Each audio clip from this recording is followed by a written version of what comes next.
Hot take. Paying for the best embedding model can make your RAG system worse, not better. Worse for the business case, sometimes worse for latency, and often unnecessary for the actual retrieval task.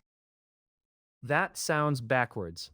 Programmers hear better model, better results, end of story. Only if the task needs the extra nuance.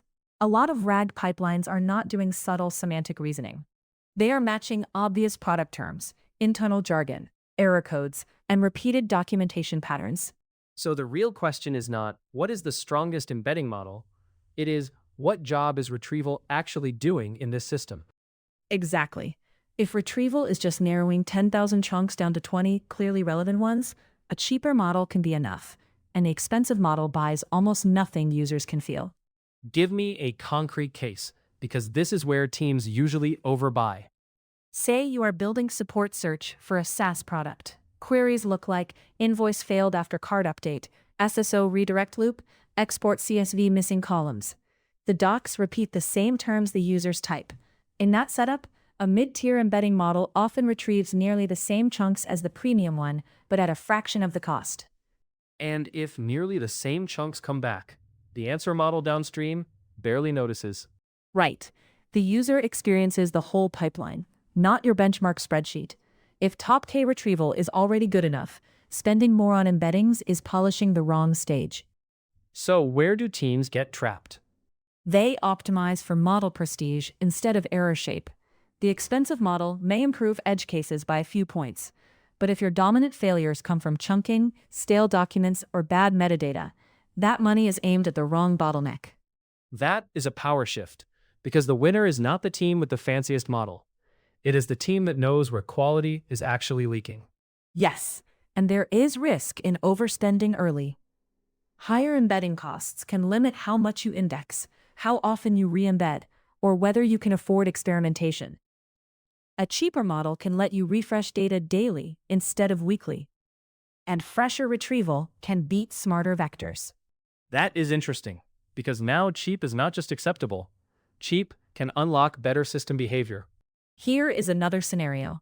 Imagine a company wiki with engineering runbooks. New incidents create new pages constantly.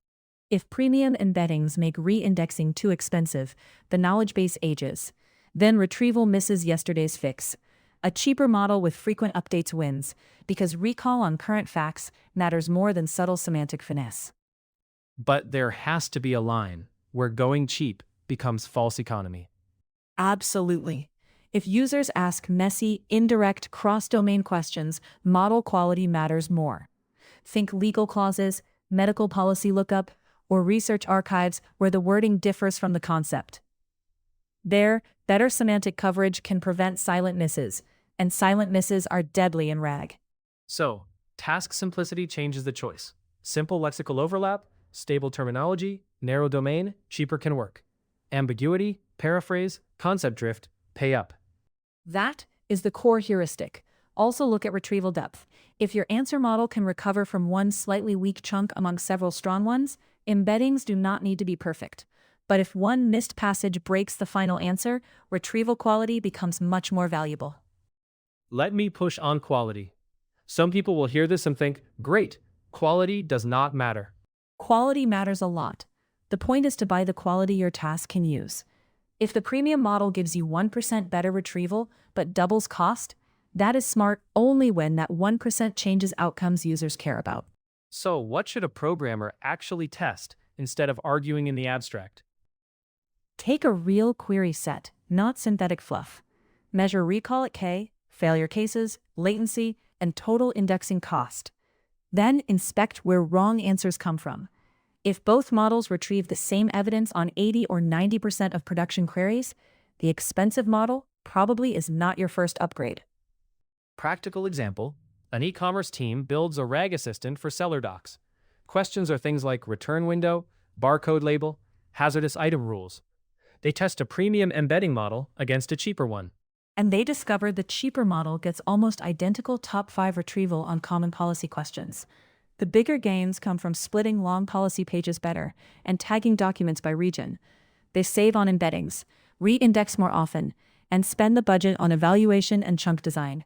Users get more accurate answers anyway. That is a brutal result for people who want one expensive switch to solve retrieval.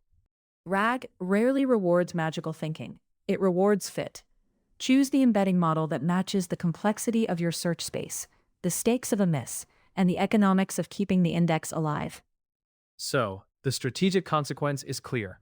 If you overspend on embeddings, you may starve the parts of the system that actually move quality. And if you underspend on a hard retrieval problem, you hide failure until users hit the one missing document that mattered.